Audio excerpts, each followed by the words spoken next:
दोस्तों आज के वीडियो के अंदर मैं आपको 5 ऐसे महत्वपूर्ण जजमेंट बताने वाला हूं जो हाई कोर्ट के हैं और इनके माध्यम से पत्नी को बिल्कुल भी पति को मेंटेनेंस नहीं देना पड़ेगा। यानी कि सभी पति के मामले के ऊपर ये जजमेंट लागू होंगे। सभी पतियों को इन जजमेंट की सहायता से जरूर फायदा मिलेगा, उनको बिल्कुल भी मेंटेनेंस नहीं देना पड़ेगा। तो कैसे मेंटेनेंस नहीं देना पड़ेगा, ये 5 जजमेंट क्या कहते हैं, इन्हीं की पूरी जानकारी इस वीडियो के अंदर आपको बताने वाला हूँ। वीडियो बहुत ही महत्वपूर्ण है, कहीं से वीडियो को स्किप नहीं करना है। और ये आपका अपना चैनल है, इसको अगर अब तक सब्सक्राइब नहीं करें हैं तो सब्सक्राइब भी कर दीजिए और साथ में बेल आइकन को भी दबा दीजिए। तो चलिए शुरू करते हैं। तो वेलकम दोस्तों, मैं हूं अपने जितेंद्र। दोस्तों बहुत से मामलों के अंदर देखने को मिलता है कि पत्नी जब पति से अलग हो जाती है तो कई सारे मामलों के अंदर पत्नी बिना किसी कारण के पति से अलग रहती है और पति के ऊपर मेंटेनेंस का केस कर देती है और फिर भी वो पति से मेंटेनेंस लेना चाहती है। या फिर पत्नी पढ़ी लिखी होती है, अच्छी एजुकेटेड होती है, वो खुद जॉब कर सकती है, खुद कमा सकती है, वो शारीरिक रूप से सक्षम होती है, फिर भी वो जॉब नहीं करती है। या फिर पत्नी ऑलरेडी जॉब कर रही होती है पर मेंटेनेंस लेने के लिए अपने जॉब को छोड़ देती है। या फिर पत्नी ऐसे बताती है कि मेरे साथ में घरेलू हिंसा हुई है, डोमेस्टिक वायलेंस हुआ है,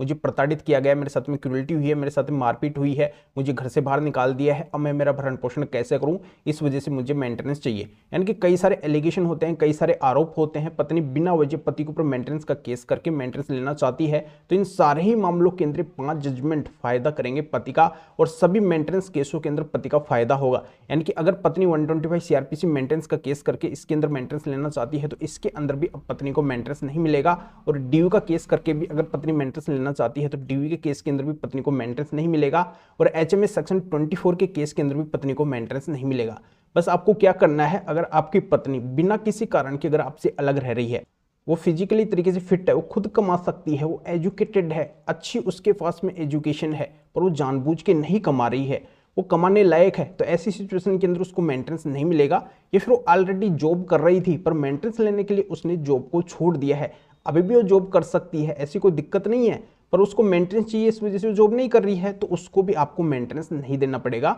या फिर पत्नी आपके ऊपर झूठे एलिगेशन लगा रही है, झूठे आरोप लगा रही है कि मेरे पति मुझे नहीं रखना चाहते हैं, मेरा भरण पोषण नहीं कर रहे हैं, मुझे मारपीट के घर से बाहर निकाल दिए हैं, मेरे साथ में इन्होंने बहुत ज़्यादा अत्याचार किया है, तो मुझे भरण पोषण की राशि चाहिए, तो ऐसी पत्नी को भी अब भरण पोषण नहीं मिलेगा। तो आपको क्या करना है, इन जजमेंट्स के अंदर अगर आपके केस से रिलेटेड जो भी बातें हैं इनमें से अगर एक भी बात आपके केस में मिलती है तो बिल्कुल आप इन जजमेंट की सहायता से अपने ऊपर लगे मेंटेनेंस केस को खारिज भी करवा सकते हैं और दूसरा आपको पत्नी को मेंटेनेंस भी नहीं देना पड़ेगा। यानी कि 2 फायदे आपके हो जाएंगे, एक तो पूरी तरह से मेंटेनेंस केस खारिज हो जाएगा और आपको पत्नी को मेंटेनेंस भी नहीं देना पड़ेगा। तो है ना बहुत ही अच्छे जजमेंट। तो ये सभी मेंटेनेंस केसों पे लागू होते हैं, चाहे आपके ऊपर कोई से भी मेंटेनेंस के केस क्यों ना हुए हों। पत्नी के पास में आपको पता है कई सारे मेंटेनेंस केस के राइट होते हैं, तो यहाँ पे किसी भी केस के अंदर पत्नी मेंटेनेंस ले सकती है, पर अब पत्नी को इन जजमेंट के जरिए से किसी भी केस के अंदर मेंटेनेंस नहीं मिलेगा, क्योंकि इन सारे 5 जजमेंट के अंदर पत्नी के मेंटेनेंस को खारिज कर दिया है। पत्नी को किसी भी तरीके का रिलीफ मेंटेनेंस के नाम पे नहीं दिया गया है।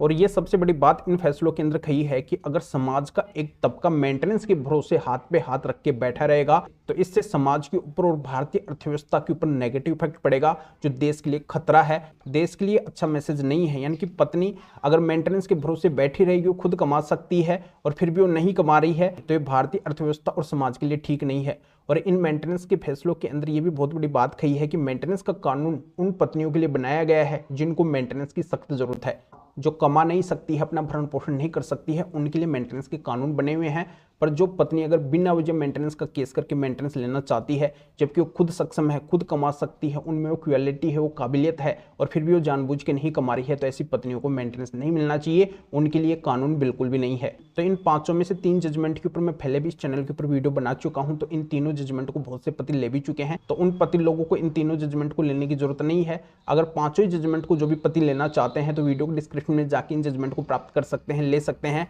अपने मेंटेनेंस केस के अंदर फायदा उठा सकते हैं, पत्नी को मेंटेनेंस देने से बच सकते हैं। तो दोस्तों इस मैटर में फिर और किसी भी कानूनी मैटर में अगर आप मेरे से अधिक जानकारी लेना चाहते हैं, मेरे से फोन के ऊपर बात करना चाहते हैं, तो इस व्हाट्सएप नंबर के ऊपर व्हाट्सएप पे मैसेज करके अपॉइंटमेंट बुक करवा के डायरेक्टली मेरे से कॉल के ऊपर बात कर सकते हैं, अपनी हर तरह की कानूनी समस्या का समाधान मेरे से जान सकते हैं। अभी आप इस वीडियो को लाइक कर दीजिए और शेयर भी कर दीजिए, और लोगों तक भी जानकारी पहुंच सके। तो वीडियो देखने के लिए आप सभी का बहुत बहुत धन्यवाद।